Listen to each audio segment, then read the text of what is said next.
Listen, there's something I really want to talk about that I found out today. I put it together today when I was in the truck.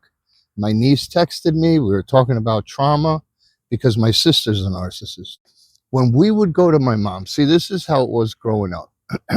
After my mom threw me out because she thought that I knew who my father cheated on her with, because I drove a cab in Newark in 1983 when I was 18. So somebody came and told my mother that a 20-year-old was picking up my father, who was 40 or 42 at the time.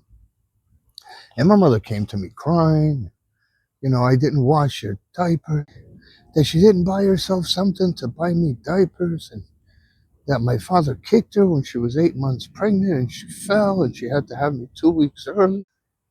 And which I believe that induced my mother's trauma. Yeah, because my mother always shared it. And see, a narcissist, even though they don't have empathy, they can get emotional. But she would tell us of the day. Now, I only heard the story about 3 times, though, but it was traumatic to hear it, just my mother breaking down. She was just, she must have been 15. She was a young girl. At least this is how I recall it. She was a young girl. A woman came to the door that she said was probably in her 20s, and that her mother went to her, my grandmother, Celeste, who lived to 100, and said, "Your father wants to see you."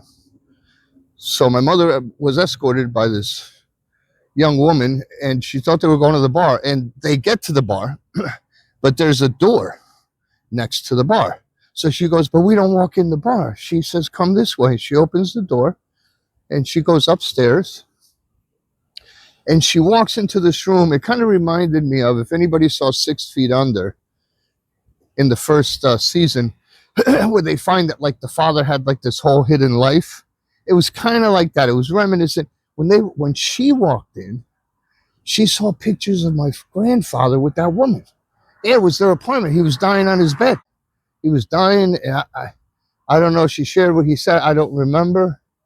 I do know she hated this noise. No, no, no, no, no, no. Because one day I was playing around like a kid. She was like, "Don't make that noise." My father made that noise before he died. That's what she said. I don't know if that's a narcissistic. Now I'm thinking about it different because she just made that up.